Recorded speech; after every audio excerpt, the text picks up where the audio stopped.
One of the most misunderstood passages in the Bible is found in Jesus' Sermon on the Mount when he discusses giving. Here is what he actually says. Matthew 6, 1-4. Beware of practicing your righteousness before other people in order to be seen by them, for then you will have no reward from your Father who is in heaven. Thus, when you give to the needy, sound no trumpet before you as the hypocrites do in the synagogues and in the streets, that they may be praised by others. Truly I say to you, they have received their reward. But when you give to the needy, do not let your left hand know what your right hand is doing, so that your giving may be in secret, and your Father who sees in secret will reward you. What Jesus is teaching here has led many believers to conclude that unless your giving is entirely anonymous, you will receive no reward from the Lord for your gifts. A man was once heard acknowledging to an audience that by sharing his giving story, he would now be losing his reward. Is that what Jesus is teaching? Not at all. In fact, we will have missed Jesus' point entirely if that is what we conclude. It is good to remember that chapters 5-7 are one sermon. We must not ignore the rest of what Jesus says. Context here is key. There are 3 very important lessons about giving that we can draw from Jesus' sermon. First, he teaches us to give. We must not overlook the obvious. Jesus tells us when you give. He does not say if you give. Giving is an expected and commanded part of being a follower of Jesus. His teaching here begins with the assumption that every follower of Jesus will be giving. He then addresses the dangers and pitfalls we must avoid when we do our giving. Sadly, many immature and non-giving believers use this passage as a way to not give and keep their non-giving a secret. If ever asked about their giving, they hide behind this passage, justifying that their giving is to be kept a secret. Second, he teaches us to give purely. The point Jesus is really trying to make here is about our giving motives. He says that we should never do our giving in order to be seen by them and subsequently to be praised by others. In other words, we do not want to give because of what we might get from it, like others having elevated thoughts of us, or making complimentary comments about us, or receiving some special treatment because of our giving. Jesus is saying that if your motive for giving is to draw attention to yourself, you are trading an eternal reward for a temporal one. It is not as important whether or not others know about your giving. It is important, however, to know the motives behind why your giving was made known to others. If you study Jesus' entire sermon, you will see the progression of his message. In the last half of chapter 5, verses 21-48, he emphasizes inner moral righteousness, providing us 6 specific illustrations of murder, adultery, divorce, oath, revenge, and love. In the first 18 verses of the 6th chapter, he emphasizes outward formal righteousness and gives us 3 representative illustrations of typical religious activities: giving, praying, and fasting. These 3 activities are all connected in the flow of his message. Notice, Jesus also teaches us to go into our closet, Matthew 6:6, to pray and not to do it publicly. Isn't it interesting that we stringently believe our giving ought to be the ultimate private act, yet we do not apply the secrecy doctrine to prayer, even though Jesus' teaching on both of these practices are almost identical? He even adds one additional common religious practice of that day when he tells us that your fasting may not be seen by others, but by your Father who is in secret, and your Father who sees in secret will reward you. Matthew 6:18. Do you see the repetitiveness in each of these 3 illustrations? Do something with pure motives, and do not seek to be seen or admired by others.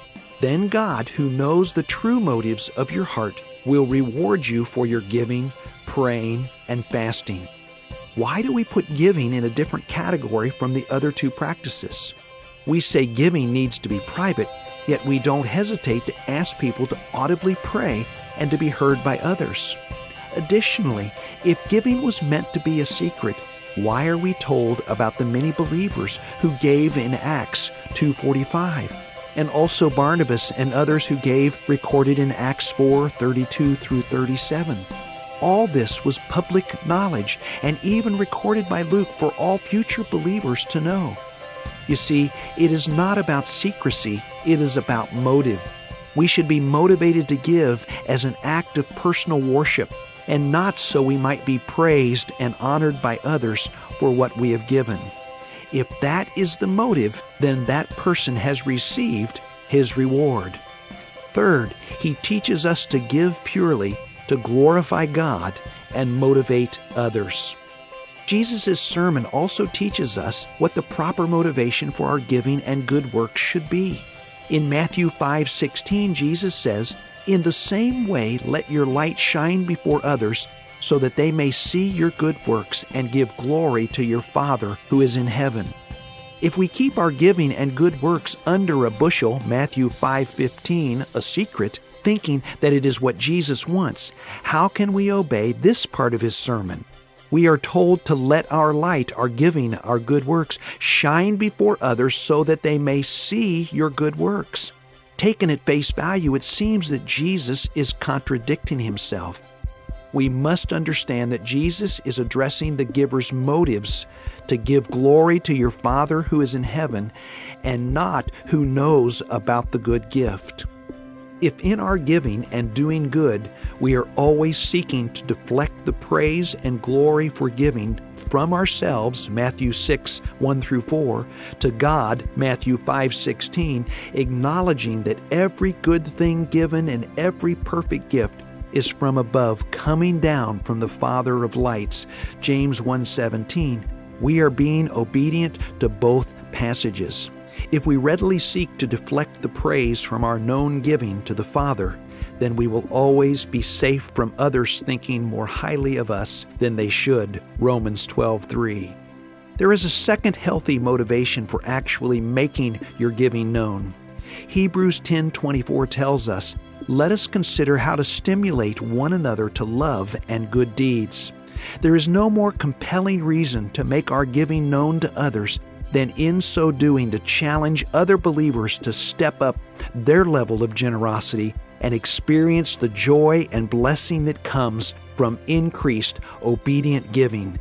Just think how much poorer we would all be if the likes of J.C. Penney, R.G. Letourneau, who both gave away 90% of their massive incomes during their lifetimes, would have never let us know what they were doing. Or what about Stanley Tam, who wrote the book God Owns My Business, and Alan Barnhart, who both have given their entire companies away to the Lord, choosing to live on modest salaries and annually funneling millions of dollars of company profits to kingdom causes worldwide? What about all the Bible characters who fill the pages of Scripture, who inspire and challenge us to greater levels of sacrificial giving? What if they would have all kept it a secret? What a loss for us. Jesus' message about giving is both clear and simple. 1, give. 2, give purely. And 3, give purely to glorify God and motivate others. Rather than concern yourself with who will know about your giving, instead focus on who will be glorified by your giving and who you might inspire to join you in your giving adventures.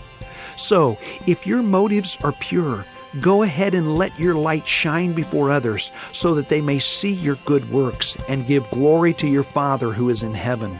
The more who are blessed and inspired by your giving, the better.